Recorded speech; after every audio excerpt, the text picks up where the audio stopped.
ये इनका ड्रामा है। सही मायने में हिंदू राष्ट्र की मांग कर ये भारत की संप्रभुता पर चोट करना चाहते हैं। हिंदू राष्ट्र की मांग कर भारतीय संविधान को बदलने की नापाक कोशिश करने का काम कर रहे हैं। इसीलिए आपको सावधान रहना। हजारों साल तक इन लोगों ने धर्म के मगर जाल में हमें गुलाम बनाया। क्या विडंबना है, हम अपनी पीड़ा भी नहीं कह सकते। अगर हम अपनी पीड़ा कहते हैं तो मनवादी मीडिया कहता है कि स्वामी प्रसाद मौर्य का एक विवादित बयान और आया।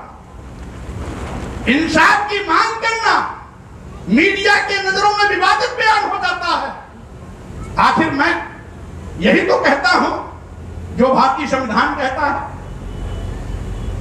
अगर भारतीय संविधान सबके सम्मान और स्वाभिमान की रक्षा करने का अधिकार देता है, सबको धन धरती शिक्षा सम्मान का अधिकार देता है, सबको सीना तान कर इस राष्ट्र निर्माण में अपनी भूमिका तय करने के लिए अधिकार देता है, तो कौन से ऐसे लोग हैं जो आज भी धर्म के नाम पर हमको नीच कहते हैं, हमको अधम कहते हैं।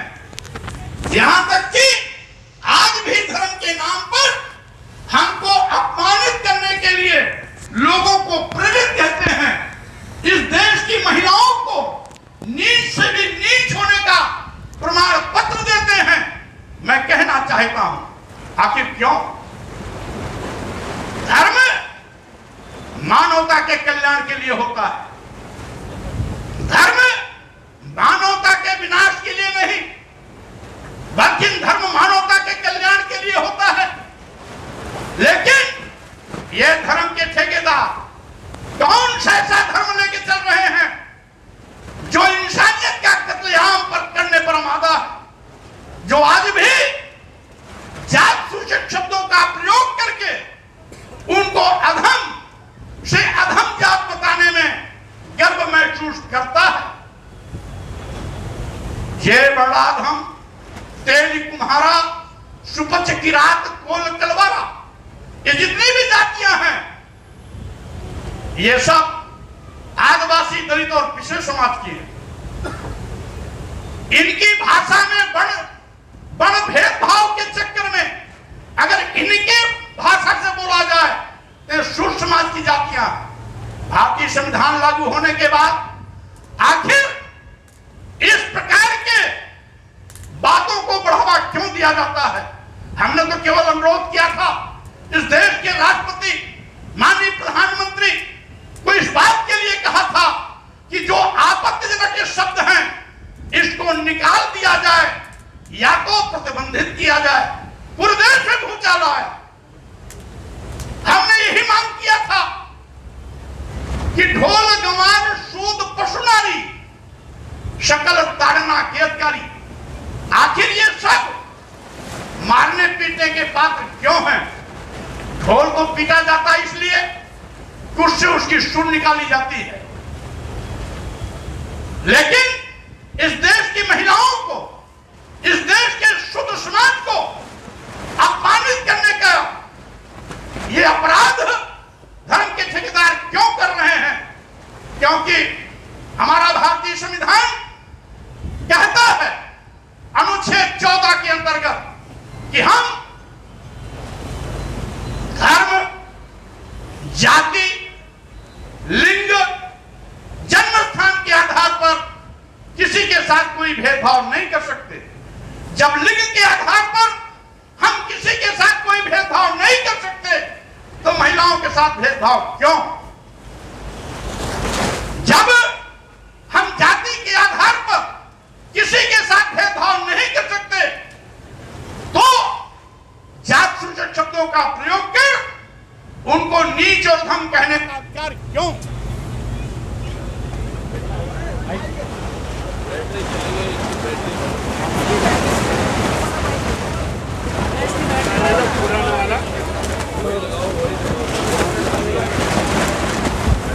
बैटरी चली गई। Hello hello. जनरेटर चालू करो, जनरेटर।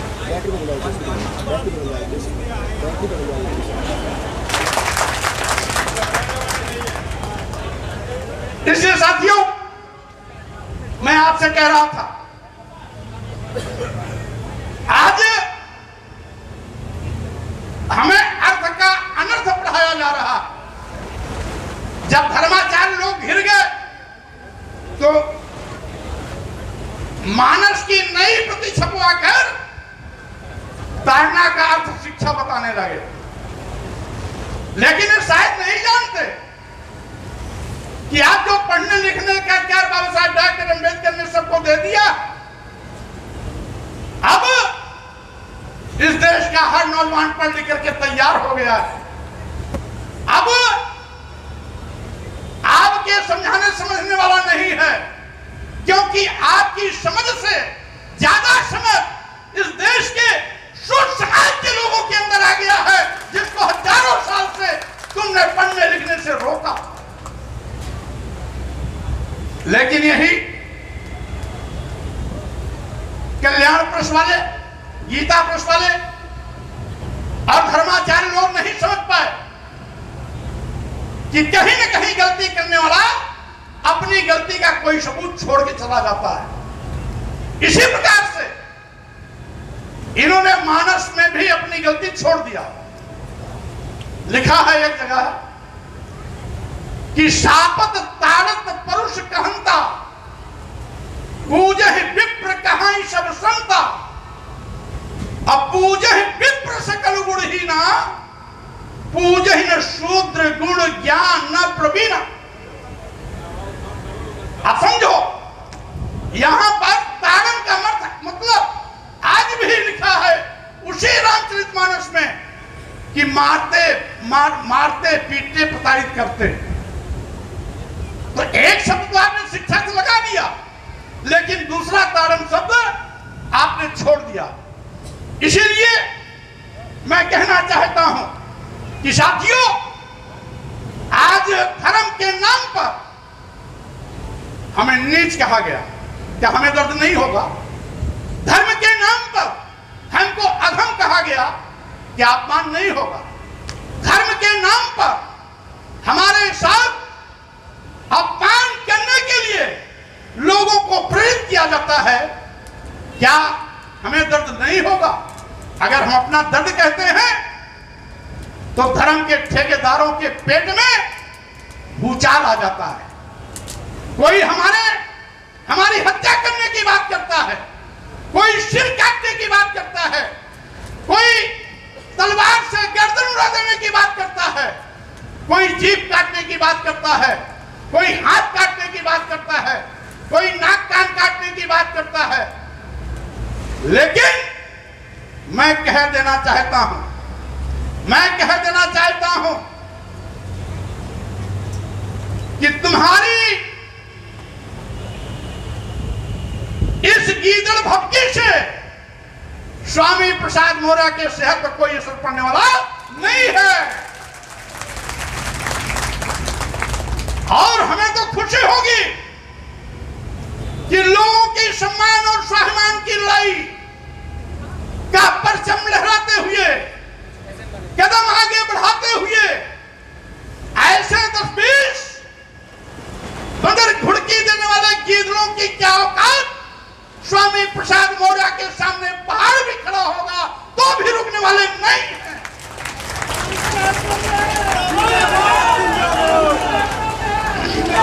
और साथियों, मैं ये भी कहना चाहता हूं, आज मैं ये भी कहना चाहता हूं, आजादी के 76 साल बीत गए। अभी हमने 15 अगस्त को 76वां स्वतंत्रता दिवस मनाया है। 75 साल पूरे होने पर सरकार भी अमृत महोत्सव मना रही है, महिला सशक्तिकरण की नाटक भी कर रही है, और दूसरी ओर धर्म की आड़ पर महिलाओं को अपमानित करने के लिए उनको छूट भी दे रही है। एक और अमृत महोत्सव, एक और नारी महिला सशक्तिकरण का अभियान, एक तरफ ये नारा यत्र नार्यस्तु पूजन्ते रमन्ते तत्र देवता, एक तरफ पूजा के नाम पर नवरात्र में महिलाओं का पूजा करना, और दूसरी ओर देश की आधी आबादी महिलाओं को नीच से भी नीच होने का प्रमाण पत्र देना इनके असली चेहरे को उजागर करता है। साथियों, मैं ये भी कहना चाहता हूं, आज हमें खुशी है कि हमारे सामाजिक परिवर्तन के महापुरुषों ने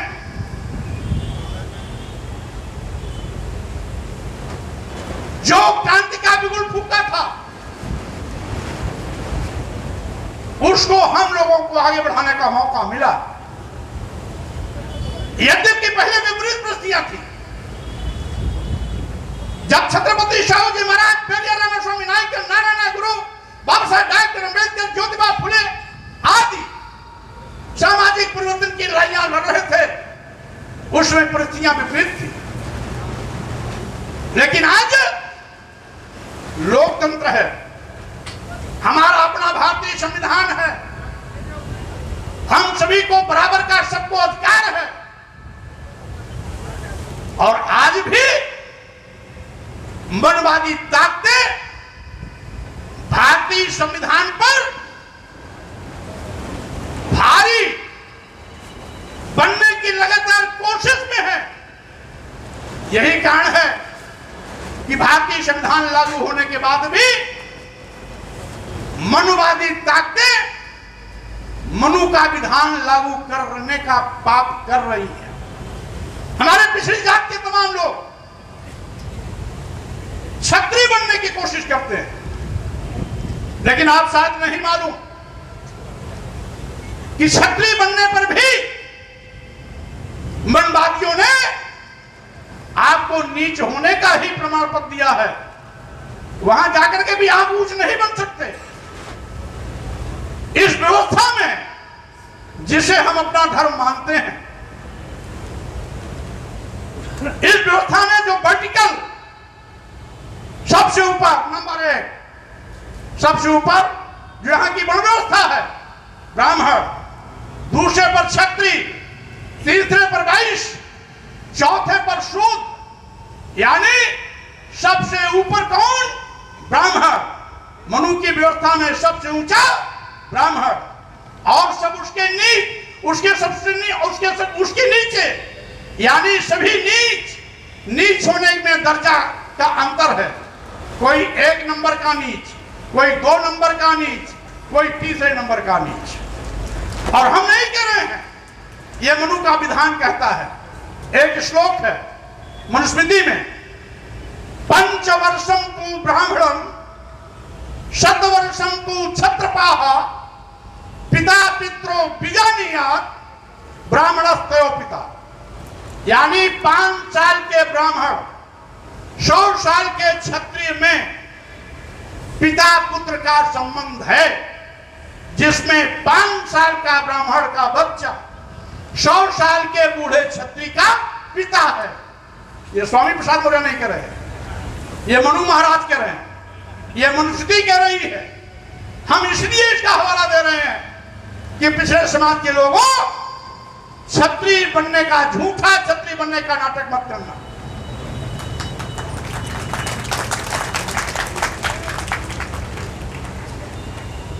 क्योंकि अगर क्षत्रिय बनोगे और 100 साल उम्र हो जाएगी तो भी 5 साल के ब्राह्मण को पिता कहना पड़ेगा। यह मनु का विधान है, यह मनुस्मृति का कहना है। इसीलिए मैं कहता हूं, आज जात पात, छुआछूत, ऊंच नीच, भेदभाव हमने नहीं दिया, हम तो उसके शिकार हुए हैं। जात पात, छुआछूत, ऊंच नीच के नाम पर हमारे साथ सौतला व्यवहार किया गया, हमें पढ़ने से रोका गया, हमें लिखने से रोका गया, आगे बढ़ने से रोका गया, धन अर्जन करने से रोका गया, धरती हड़पी गई, हमारा मेहनत सब कुछ हड़पा गया। हम तो उसके शिकार हैं। हम जात पात, छुआछूत में विश्वास नहीं करते। हमें समानता का अधिकार चाहते हैं, हम भाईचारे का अधिकार चाहते हैं जो भारतीय संविधान देता है।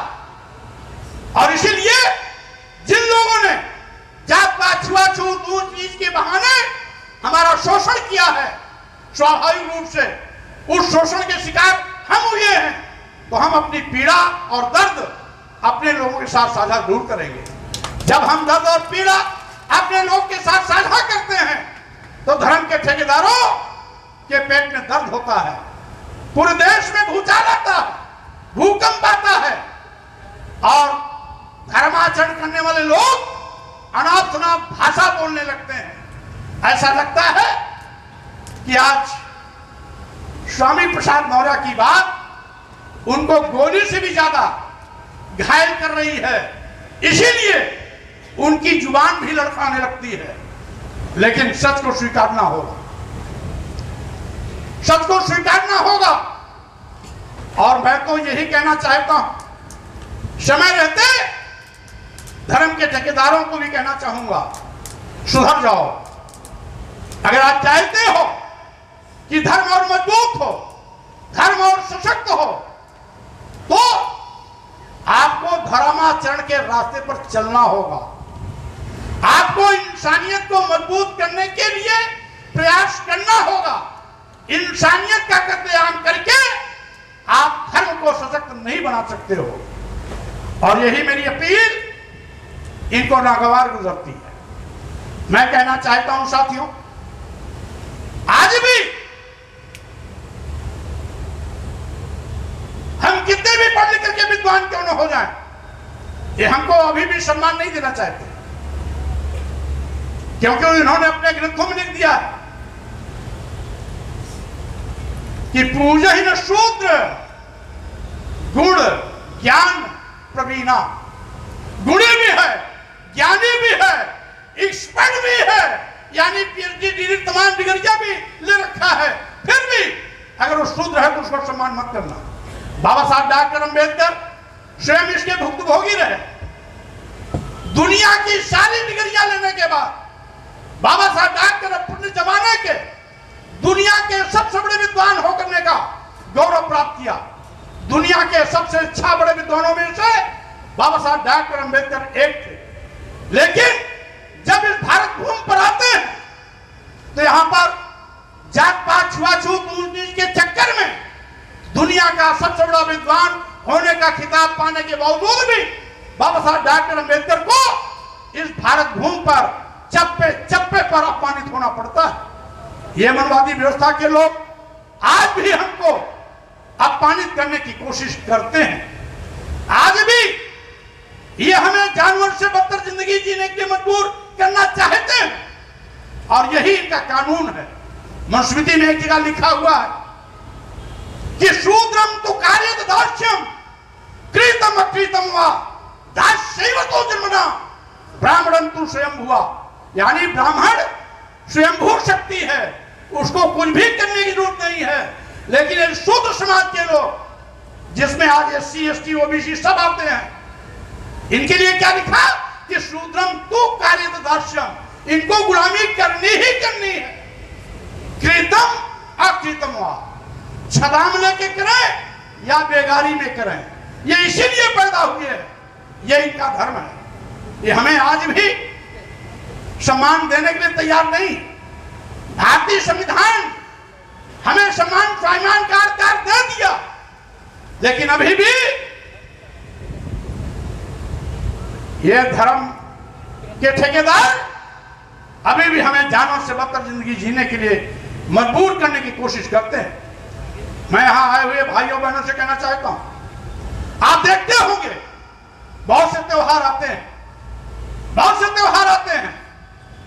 दिवाली आती है, आप पूजा किसकी करते हो? लक्ष्मी और गणेश की। लक्ष्मी की सवारी, लक्ष्मी की सवारी और गणेश की सवारी कौन क्या है जानते हो? लक्ष्मी की सवारी उल्लू, गणेश की सवारी चूहा। यानी लक्ष्मी गणेश की जब पूजा करते हो तो उल्लू और चूहे की भी पूजा कर जाते हो साथ साथ, क्योंकि उनके साथ बने रहते हैं। जब आप भैरव की पूजा करते हो तो भैरव की पूजा के साथ साथ उनकी सवारी कुत्ते की भी पूजा आप कर जाते हो। जब आप भवानी की पूजा करते हो तो भवानी की पूजा के साथ साथ उनकी सवारी गधे की भी पूजा आप कर जाते हो।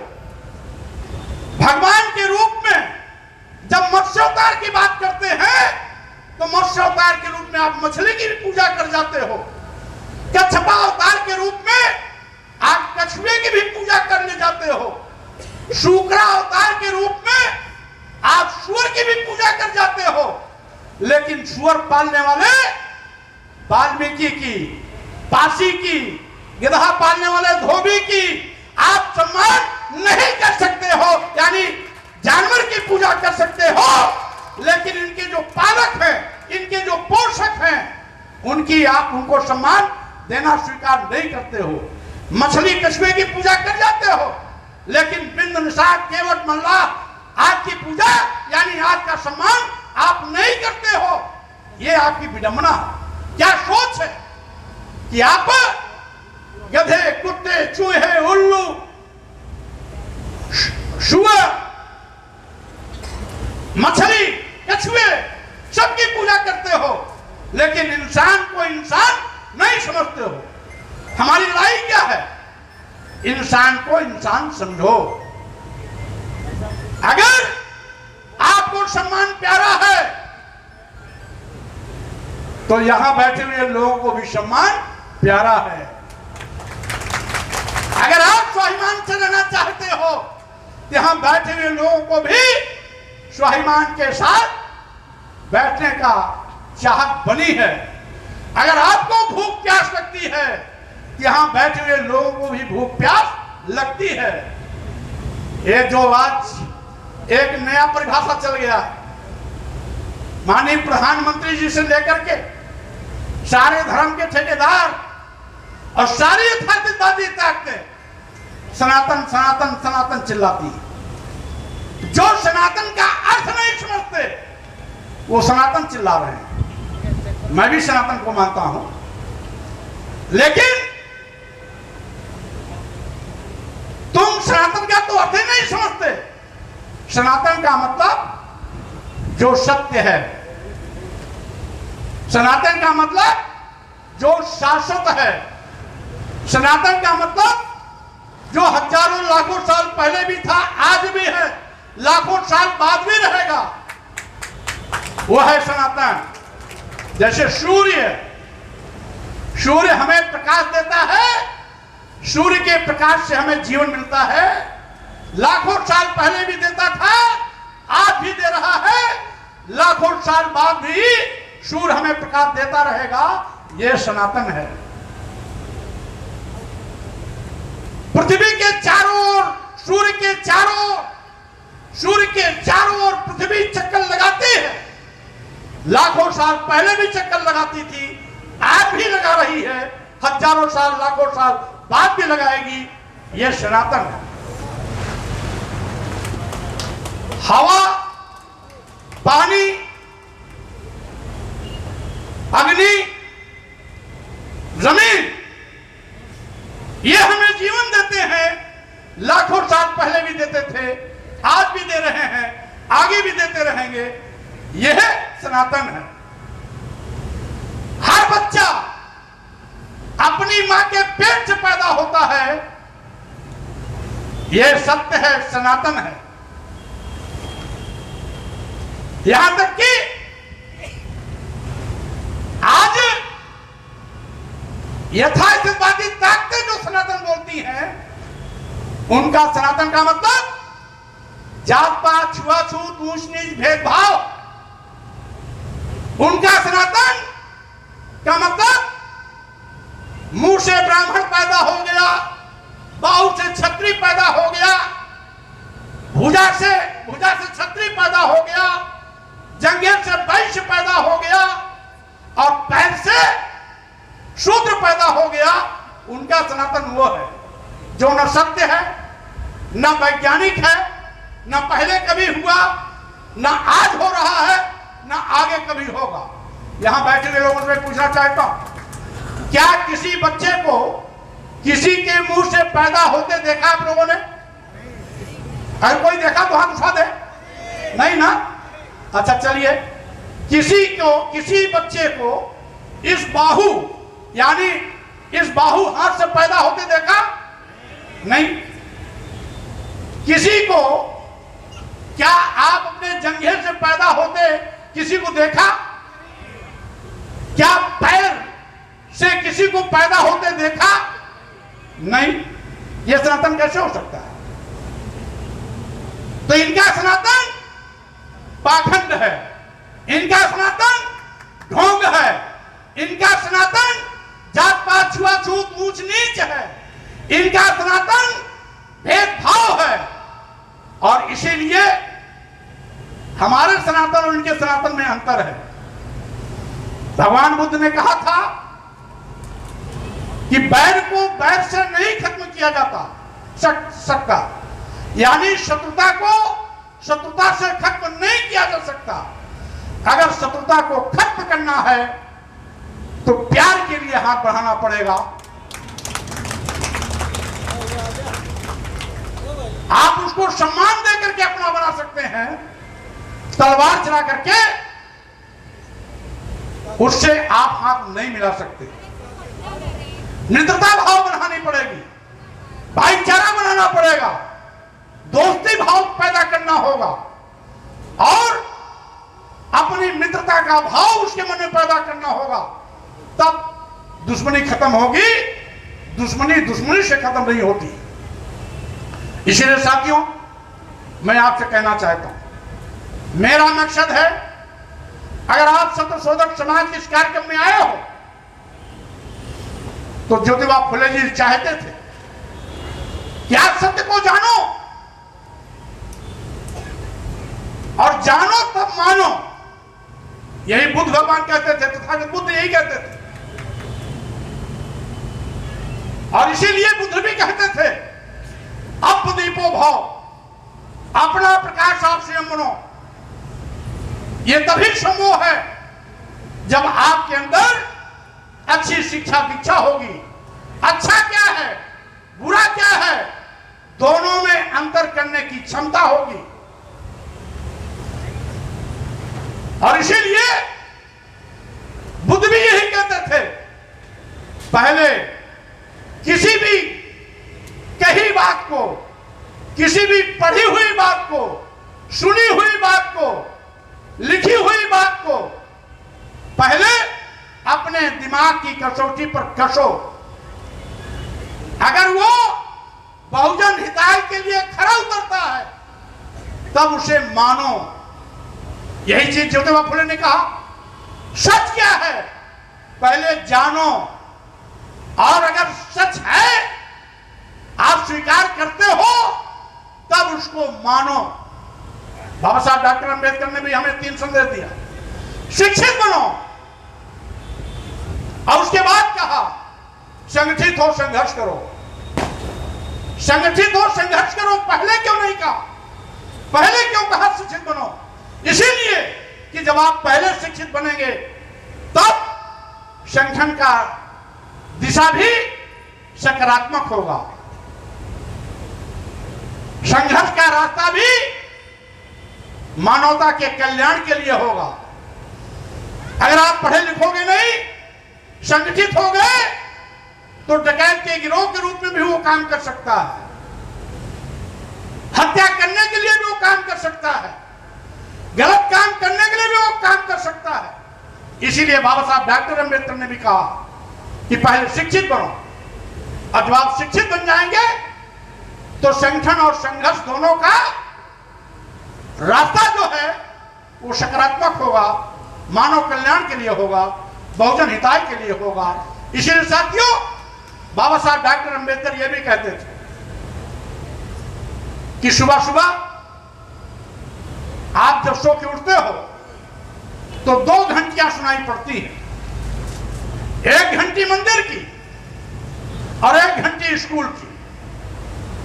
जो बच्चा या जिनके माता पिता स्कूल की घंटी सुनकर अपने बच्चे को स्कूल भेजते हैं, वो स्कूल जाकर के पढ़ लिख करके बड़ा ओहदेदार बनता है, डॉक्टर बनता, इंजीनियर बनता, एडवोकेट बनता, वैज्ञानिक बनता, प्रोफेसर बनता, आईएएस आईपीएस बनता, और अपने पूरे परिवार की गरीबी को हमेशा हमेशा के लिए खत्म कर देने का काम करता है। लेकिन जो माता पिता खुद और अपने बच्चे को मंदिर की घंटी सुनकर के मंदिर की ओर ले जाते हैं और जिंदगी भर घंटा बजाते रह जाते हैं, कभी भी परिवार का कल्याण नहीं होता है। उनके घरों के बच्चे कभी भी आईएएस नहीं बन पाते, आईपीएस नहीं बन पाते, डॉक्टर नहीं बन पाते, इंजीनियर नहीं बन पाते, पत्रकार नहीं बन पाते और बड़े वैज्ञानिक नहीं बन पाते। साथियों, इसलिए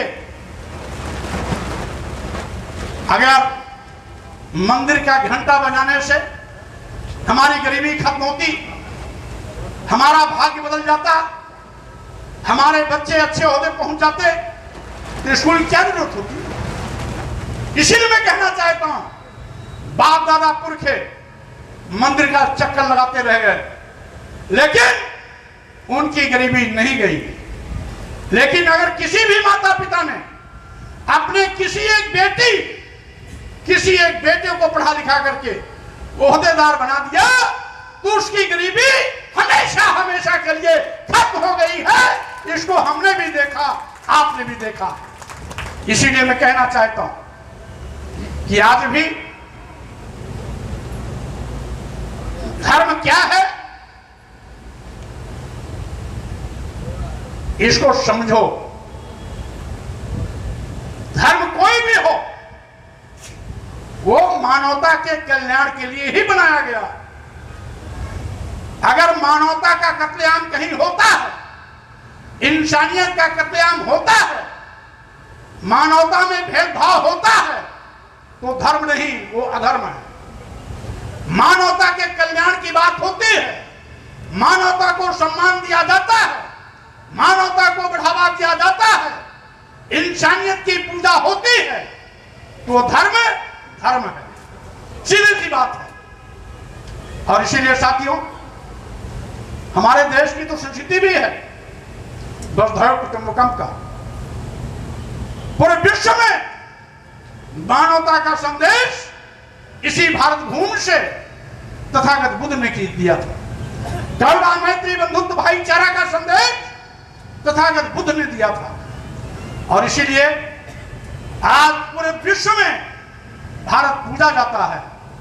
यहां तक कि हमारे देश के राष्ट्रपति और माननीय प्रधानमंत्री भी दूसरे देश में जाते हैं तो बड़े गर्व से कहते हैं, हम उस भारत भूमि से आए हैं जहां बुद्ध पैदा हुए। यहां तक कि यूनाइटेड नेशन में जब बैठते हैं, राष्ट्र संघ में बैठते हैं, तो वहां पर भी जब बात चलती है कि आतंकवादियों के खिलाफ कड़ाई से पेश हुआ जाए, तो वहां पर भी हमारे देश के प्रधानमंत्री को इस बात के लिए बोलना पड़ता है, हम उस भारत भूमि से आए हैं जहां बुद्ध पैदा हुए, और जहां बुद्ध है वहां युद्ध नहीं हो सकता है। यह बुद्ध की स्वीकारता है। आज दुनिया में भी आज बुद्ध की स्वीकारता है। आज दुनिया के सैकड़ों देश बुद्ध के संदेश पर आगे बढ़ रहे हैं। तमाम देशों का राष्ट्र धर्म भी बौद्ध धर्म है। लेकिन साथियों, ये हमारे धर्म के ठेकेदार धर्म की परिभाषा तक नहीं समझ पाए। हमने बहुत सी पुस्तकें पढ़ी, तथाकथित हिंदू धर्म, ये हिंदू धर्म नाम की कोई चीज नहीं है। ये स्वामी प्रसाद मौर्य के लिए नहीं कहे, ये देश के माननीय प्रधानमंत्री जी भी बोल चुके हैं। आरएसएस के प्रमुख मोहन भागवत जी भी बोल चुके हैं। अभी एक हफ्ता पहले भाजपा के पूर्व राष्ट्रीय अध्यक्ष केंद्रीय मंत्री गडकरी जी भी बोल चुके हैं कि हिंदू धर्म नहीं है बल्कि एक जीवन शैली है। तो अगर मोहन भागवत जी के बोलने से किसी के पेट में दर्द नहीं हुआ, मोदी जी के बोलने से किसी के पेट में दर्द नहीं हुआ, गडकरी जी के बोलने से किसी के पेट में दर्द नहीं हुआ, अगर स्वामी प्रसाद मौर्य ने कह दिया हिंदू धर्म नाम की कोई चीज नहीं है, तो पूरे देश में भूचाल आ गया। आखिर क्यों? इसलिए कि स्वामी प्रसाद मौर्य को आज भी ये कटी आग देखना पसंद नहीं करते, क्योंकि इनकी व्यवस्था में हम सुर समाज में पैदा हो गए। और सुर समाज में पैदा हुआ कोई व्यक्ति कितना भी ज्ञानी हो, जब बाबा साहब डॉक्टर अम्बेडकर को ये सम्मान नहीं दे सके तो स्वामी प्रसाद मौर्य को क्या सम्मान देंगे? ये तो आज ऐलान करते हैं कि जो स्वामी प्रसाद मौर्य के जूता मारेगा हम उसको 10 लाख रुपया देंगे। अगर मेरे ऊपर जूता पड़ने से किसी को 10 लाख रुपया मिलना है तो मैं तो जूता खा लूंगा, क्योंकि हजारों साल से मैं जूता खाते चला आया, इन मानवादी व्यवस्था के लोगों का शिकार होते चला आया है। हजारों साल से उन्होंने अपमान किया है, इसलिए अपमान हमारे लिए कोई बड़ी बात नहीं।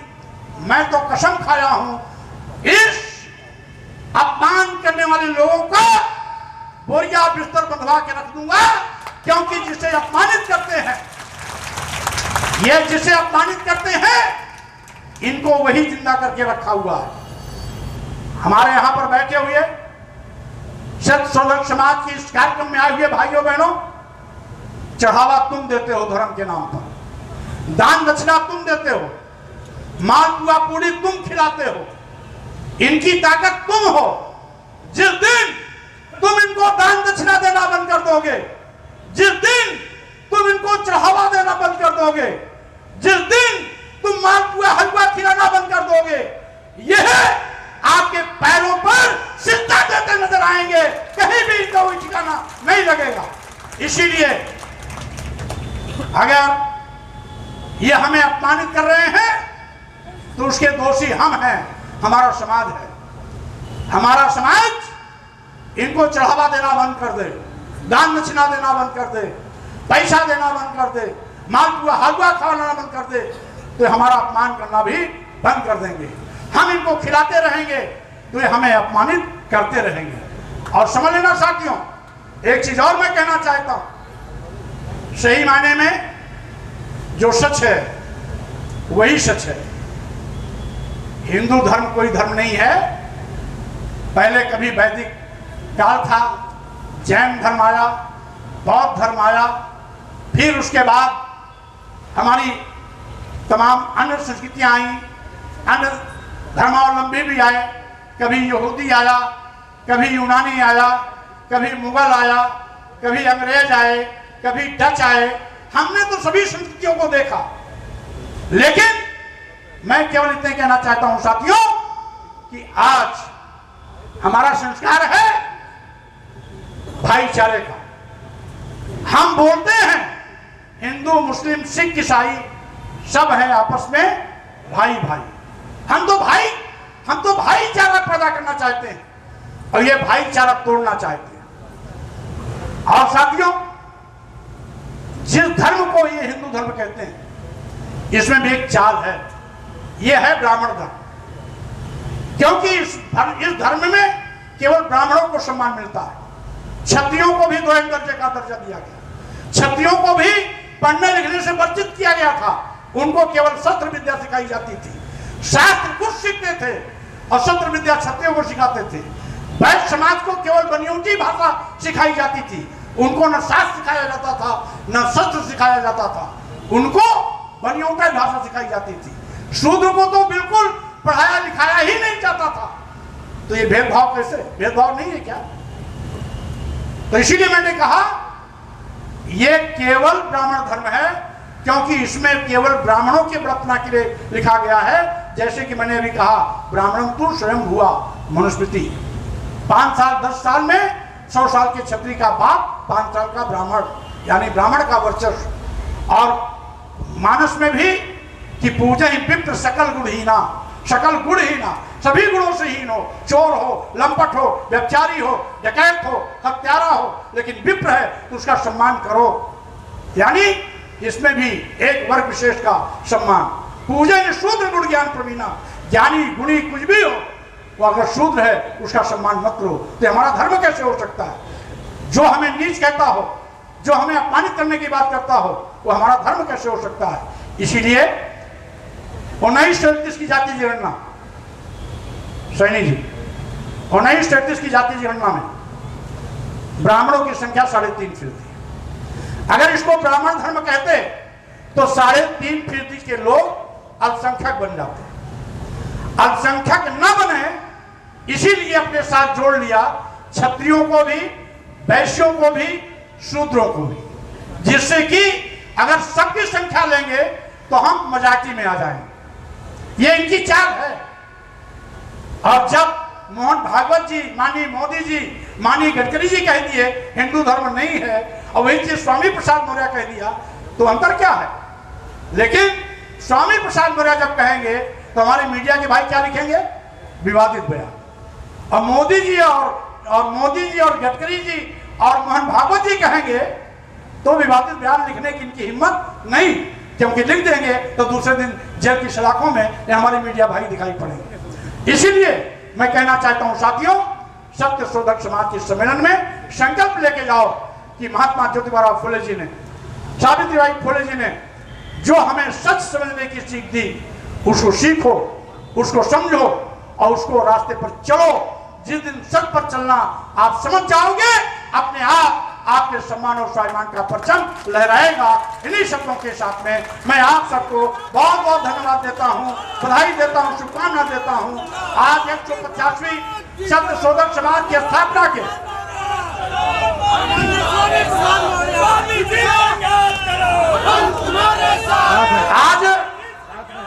आज सत्य शोधक समाज के 150वीं वर्षगांठ के अवसर पर मैं आपको शुभकामना देता हूं, बधाई देता हूं, आयोजक साथियों को धन्यवाद देता हूं और साथ ही साथ ये कोशिश करता हूं कि ज्योतिबा फुले जी का कारवां आगे बढ़ता रहे, बाबा साहब डॉक्टर अम्बेडकर के कारवां आगे बढ़ता रहे, सम्मान की लड़ाई लड़ते रहे, आगे बढ़ते रहे, कल आपका होगा। इन्हीं शब्दों के साथ अपनी बात पर विराम देता हूं। जय ज्योतिबा, जय भीम, जय भारत, नमो बुद्धाय, धन्यवाद। बहुत बहुत धन्यवाद। आप लोग जरा शांति बनाए रखें। अब हमारे जो प्लीज और हमारे जो वक्ता आदरणीय, परम आदरणीय भीमराव यशवंतराव अम्बेडकर साहब हैं, जो आज